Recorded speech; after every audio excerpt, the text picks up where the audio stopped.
You walk through life, many of you, with a silent, gnawing fear.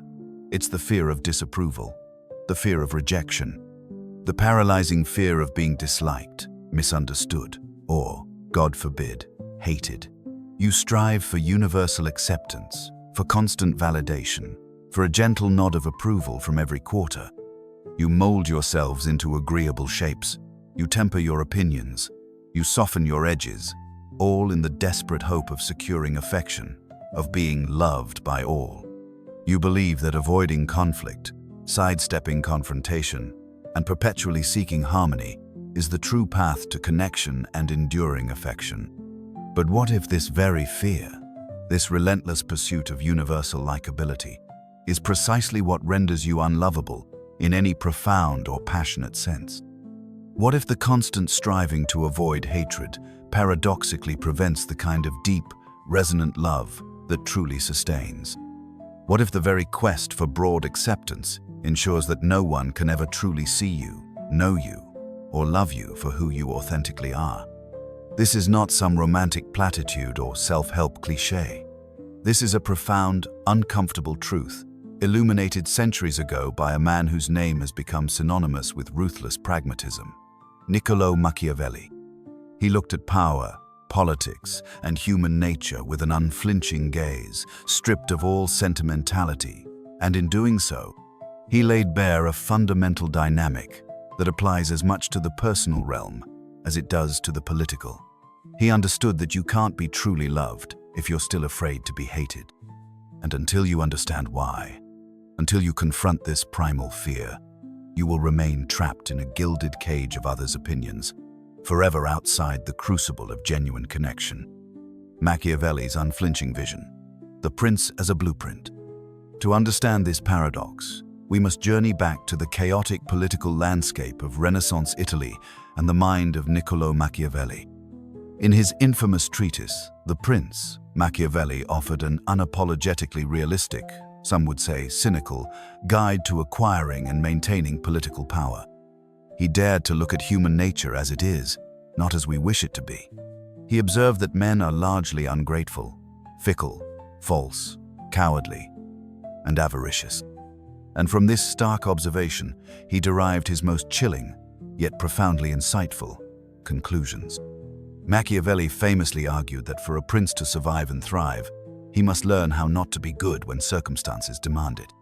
He shattered the prevailing moralistic view of leadership and asserted that a ruler, if forced to choose, should always prefer to be feared rather than loved. His reasoning was brutally pragmatic. Love is a bond of obligation which, as men are wretched creatures, is broken whenever it suits them to do so. But fear is strengthened by a dread of punishment which is always effective. He understood that love, while desirable, is fickle and dependent on the continuous satisfaction of others' desires. It's a fragile thread.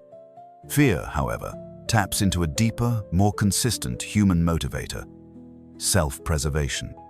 A ruler who is loved can be easily overthrown when a better option arises. A ruler who is feared commands loyalty through the consistent expectation of consequences. This wasn't a call for cruelty for its own sake, but for a calculated understanding of leverage and human fallibility. Machiavelli peeled away the layers of smoke, revealing the raw, often uncomfortable, mechanisms of human influence. This insight, though applied to governance, penetrates directly into the heart of personal relationships. If love is easily broken when it suits others, if it is contingent on your continuous performance of goodness, then the fear of losing it, the fear of their disapproval, becomes a powerful chain. Just as a prince cannot truly govern if he is terrified of his subjects' hatred, so too can a man not truly be in a relationship if he is paralyzed by the fear of being disliked. His actions become reactions, his opinions mere echoes, his very being a chameleon-like adaptation to external expectations. What true power can you wield in your own life? What genuine connection can you forge if your every move is dictated by the terror of incurring displeasure? What respect can you command when your existence is defined by a constant seeking of validation? Machiavelli's brutal honesty compels us to ask, is your pursuit of love rooted in genuine connection, or in a deeper, unacknowledged fear of being alone? unaccepted, or worst of all, disliked. The seduction of approval, the modern nice guy, fallacy. Centuries after Machiavelli, we find ourselves trapped in a cultural paradigm that seems directly opposed to his insights, yet paradoxically proves his point. This is the seduction of approval, the pervasive modern fallacy that perpetuates the nice guy archetype as the ultimate path to being loved. You've been given the script. Be agreeable, avoid conflict, suppress your true desires if they might inconvenience others, always put her needs first, be endlessly understanding, and never, ever make anyone uncomfortable. This, you are told, is how you win affection. This is how you are chosen. But the nice guy often finds himself in a profound paradox. He is respected, perhaps, as a friend, a confidant, a safe harbor. But rarely is he truly desired with the kind of fierce, magnetic passion that defines genuine love. He becomes the comfortable option, the reliable backup, while her gaze, her energy, her undeniable pull is directed elsewhere. Why? Because his relentless pursuit of approval, his paralyzing fear of being disliked, communicates an underlying insecurity, a lack of self-authorship, a subtle desperation that is inherently unattractive. He sacrifices his very essence on the altar of manufactured acceptance. This is a failure to understand basic human psychology. We are not drawn to weakness, to a lack of boundaries, to a chameleon-like adaptability. We are drawn to strength, to conviction, to a self-possessed authenticity. A man who lives in constant fear of being hated cannot truly set boundaries, cannot speak uncomfortable truths, cannot lead, and cannot hold his own ground. His actions become reactive, his opinions malleable, his presence devoid of the vital polarity that sparks genuine attraction.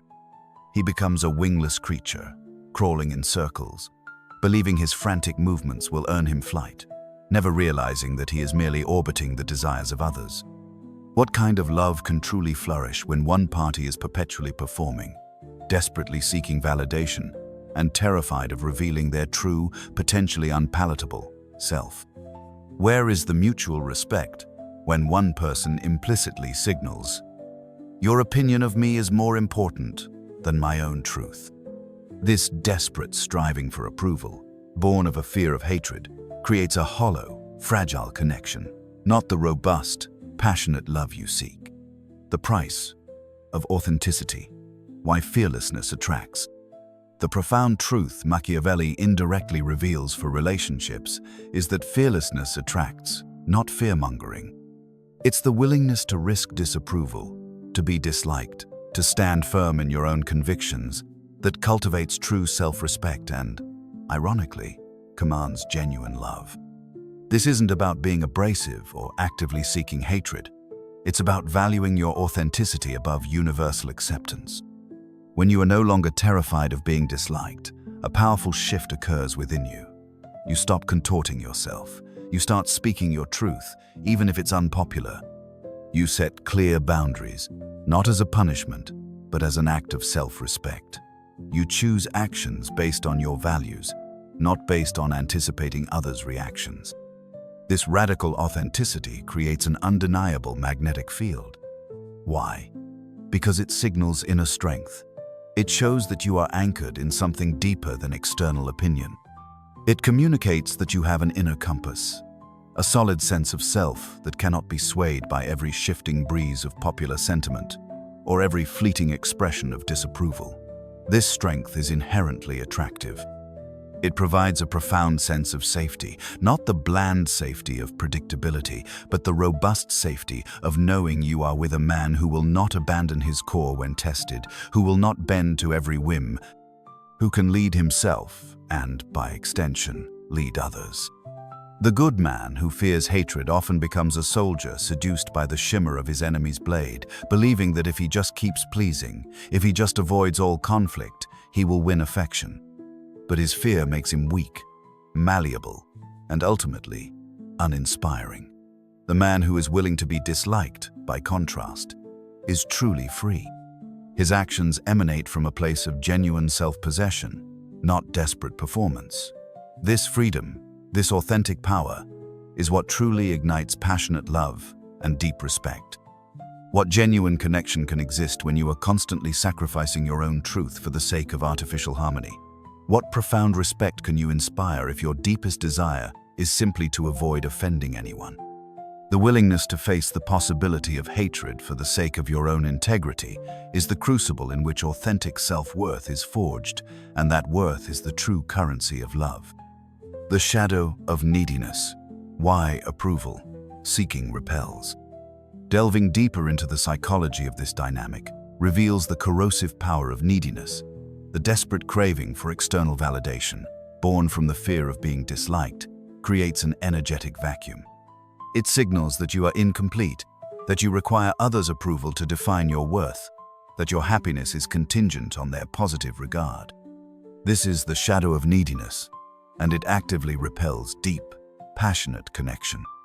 When you are constantly seeking approval, you inadvertently place the other person in a position of power over your emotional state. You burden them with the responsibility for your self-esteem.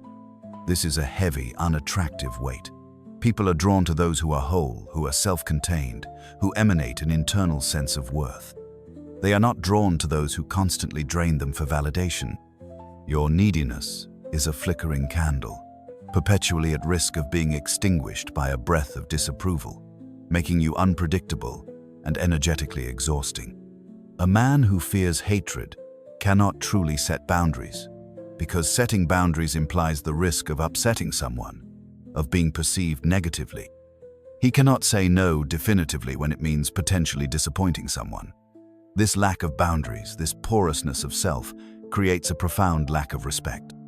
When you constantly signal that your desires, your time, your values are secondary to avoiding someone else's displeasure, you teach them, implicitly, that you have little value. And it is impossible to genuinely love someone you do not fundamentally respect. What kind of love can survive when one partner is perpetually looking to the other to fill their own internal void of self-worth? Where is the magnetic pull when one person is constantly giving their power away in exchange for a temporary dose of approval? The approval-seeking dynamic transforms a potential partnership into a subtle transaction, where one person's constant emotional performance is met with the other's quiet consumption of that energy, leading to an inevitable erosion of true desire and affection. The power of boundaries. How strength creates safety. Paradoxically, the willingness to be disliked, born from a place of self-respect, is the very foundation for creating profound safety and trust in a relationship. This is the power of boundaries. A man who is not afraid of someone's displeasure is a man who can set and maintain clear, non-negotiable boundaries. He knows what he will and will not tolerate. He communicates his limits not aggressively, but with quiet conviction. This ability to stand firm, to say no, to define his own space and values, signals immense strength. This strength, in turn, creates a deep sense of psychological safety for his partner. A woman, at an unconscious level, feels secure with a man who has a strong backbone, who is anchored in himself, and who is not easily swayed by external pressures or emotional manipulation. She knows that if he stands for something, he will stand for her. She knows that his yes truly means yes, because his no is equally firm. Contrast this with the man who fears hatred. His boundaries are permeable. His no is negotiable, and his yes often comes from a place of obligation rather than genuine desire. This creates a pervasive sense of insecurity. His partner may feel like she has to guess his true feelings, or that he might secretly resent her. There's no solid ground, only shifting sands of agreeable performance. This leads to a profound lack of trust, because authenticity is missing. What true safety can exist with a man whose primary goal is to avoid any friction, to never risk upsetting anyone? Where is the bedrock of trust when integrity is sacrificed for convenience and external validation? The courage to be disliked, to establish firm boundaries, creates the very framework within which genuine love, respect, and profound emotional safety can truly flourish. The Machiavellian lover, a modern synthesis. So, Does this mean you should become a ruthless, manipulative, or cruel individual in your relationships? Absolutely not. Machiavelli's principles, when applied to personal dynamics, are not a guide to interpersonal tyranny, but a profound call to authentic self-possession and courageous self-expression. This is about becoming the Machiavellian lover, not in the sense of being deceitful, but in the sense of being fiercely pragmatic about the true nature of attraction and connection. The Machiavellian lover understands that genuine love is built on respect, and respect is earned through integrity, strength, and unwavering authenticity, not through endless people-pleasing. He knows that his values, his purpose, and his boundaries are non-negotiable. He understands that while love is desirable, it is ultimately cultivated by his inner strength, his conviction, and his willingness to risk disapproval for the sake of his truth. He knows that if he compromises his essence to be loved, the love he receives will be for a false self, and therefore inherently empty. He operates from a place of inner abundance, not neediness. His attention is a choice, not a desperate plea. His boundaries are clear, not porous. He is willing to speak uncomfortable truths, not to inflict pain, but because he values honesty above superficial harmony. He accepts that not everyone will like him, and he finds peace in that truth. This acceptance is his greatest strength. Think of the sovereign archetype. This is the man who rules his own inner kingdom. He is self-governed, self-defined, and self-reliant, not in a way that rejects connection, but in a way that makes his connection a powerful, conscious choice. He is not afraid to stand alone, and precisely because of this, he becomes capable of genuine, profound partnership. What kind of love are you truly capable of experiencing if you are constantly holding back, constantly performing, constantly afraid of the true reactions of others? Where is the depth, the passion, the genuine vulnerability, if it's all predicated on ensuring you are never truly disliked? The Machiavellian lover is not afraid to be hated by some, because he understands that this fearlessness is the very key to being truly, profoundly loved by the right person. The courage to be disliked, the key to being loved. The path to being truly loved, then, is not found in tirelessly chasing approval, nor in the passive performance of niceness that often leads to resentment and profound unfulfillment. It is found in the courageous, often painful, journey inward to reclaim your authentic essence, to define your own worth, and to live a life of integrity and purpose that is independent of external validation. It is found in the willingness to dismantle the invisible psychological chains that have kept you small, agreeable, and ultimately uncompelling to the very depths of another's soul. It begins with radical self-acceptance and authenticity. Embrace your rough edges, your inconvenient truths, your unique perspectives. Stop seeking universal approval. Understand that your worth is inherent, not contingent on others' opinions. This means confronting your deepest fears of rejection and taking the terrifying step of showing up as your true self, even if it means some people will inevitably dislike you. This is the act of building a soul rather than a shrine to confusion. Next, cultivate unwavering integrity and clear boundaries. Your word must be your bond. Your actions must consistently align with your stated intentions and values. Learn to say no firmly, to communicate your limits clearly, and to uphold them consistently. This demonstrates self-respect and teaches others how to treat you. This strength is a prerequisite for genuine respect, and by extension, genuine love. Embrace purposeful creation and self-authorship. Focus your energy on building a life that genuinely excites and fulfills you, driven by your own purpose and values, not by external expectations. A man who is anchored in his own mission radiates a powerful magnetism that draws others into his orbit, not out of need, but out of shared vision and genuine attraction. Finally, understand the profound paradox. The more willing you are to risk being hated for your truth, the more capable you become of being truly loved for who you authentically are. The fear of hatred shackles you. The courage to embrace it liberates you.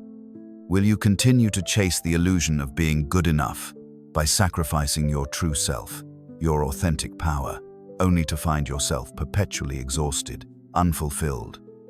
And ultimately, not truly loved? Will you remain a prisoner of others' opinions, leaving you perpetually in the friend zone of deep affection?